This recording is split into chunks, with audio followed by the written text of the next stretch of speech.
How does it feel to be worthless, kid? My mother laughed loudly right in front of everyone at the family gathering. I looked straight at her, calm, and replied, honestly. Pretty amazing because I just stopped covering your housing payment.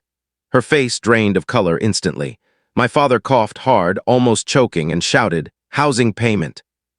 What housing payment are you talking about? That was the moment the truth came out.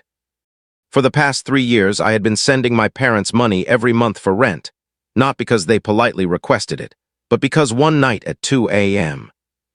my mom phoned me in tears, saying they were facing eviction any day. She explained that Dad had recently lost his job and they were already 2 months behind. She begged me, saying if I didn't step in they would end up homeless.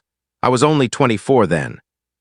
I had just started earning reasonable pay as a welder, pulling 60-hour weeks, living in a tiny one-bedroom place with nothing but a mattress directly on the floor. I ate the cheapest food possible because every spare cent was meant to build something better for myself later. That night, I sent her $2,400. She promised it was short-term.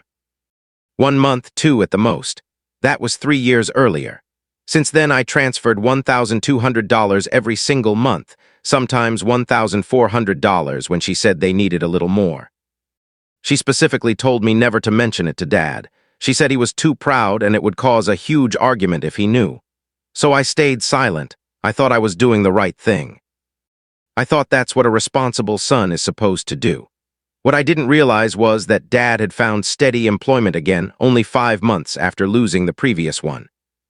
He had been working consistently for more than 2 full years already. Mom never once told me. She simply kept accepting the transfers. She spent the money however she pleased. Manicures, salon appointments, new outfits, fancy meals out with her friends. I only discovered the truth because my cousin works at the same place as Dad and casually mentioned his recent promotion during a family barbecue, like it was common knowledge. Promotion. He had been there long enough to earn one while I was still wiring rent every month, believing they were scraping by.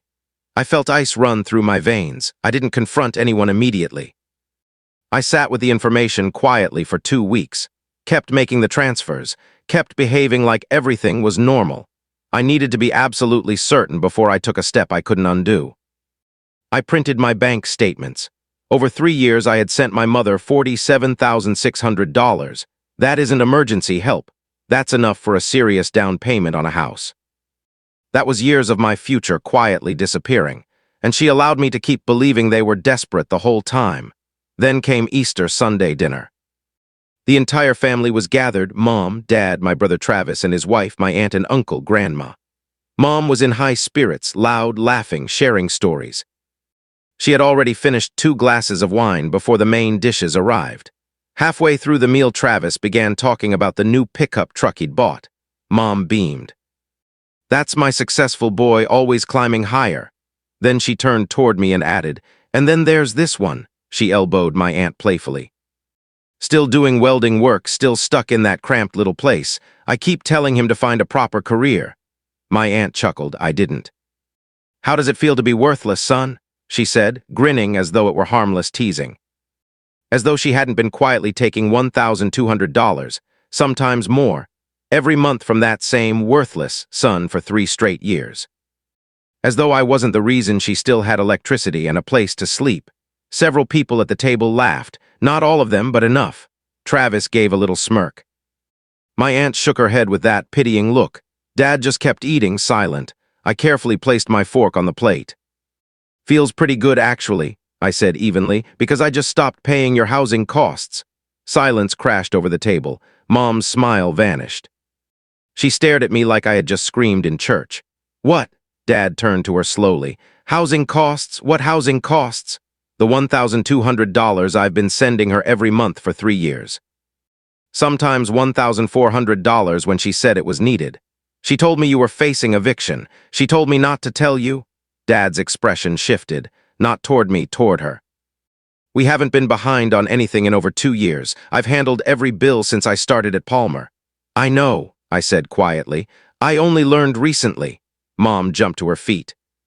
You're twisting this into something it is. That money was for emergencies. What emergencies? I asked. You got a fresh manicure last Tuesday. You bought that expensive handbag last month. You just paid to get your highlights done. That's none of your concern, it's my money. $47,000 of it is exactly my concern. Dad was staring hard at her now. He hadn't moved. His fork remained in his hand. How much? He asked, voice low. I told him. $47,600. I have every single transaction saved. Dad slid his chair back from the table. He didn't shout. He simply looked at her the way someone looks at a stranger wearing a familiar face. Mom tried to backtrack. It wasn't like that. I put some of it aside. I was going to return it. When? I asked. You literally just called me worthless in front of the whole family. When exactly were you planning to return anything? She had no answer. My grandmother gently set her napkin down and said softly, I believe that's enough for tonight. No one disagreed.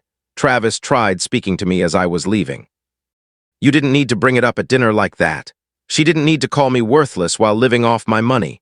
He had nothing to say to that. I drove home. My mother called 4 times that evening. I let them go to voicemail. Later, she sent one text. You humiliated me in front of everyone.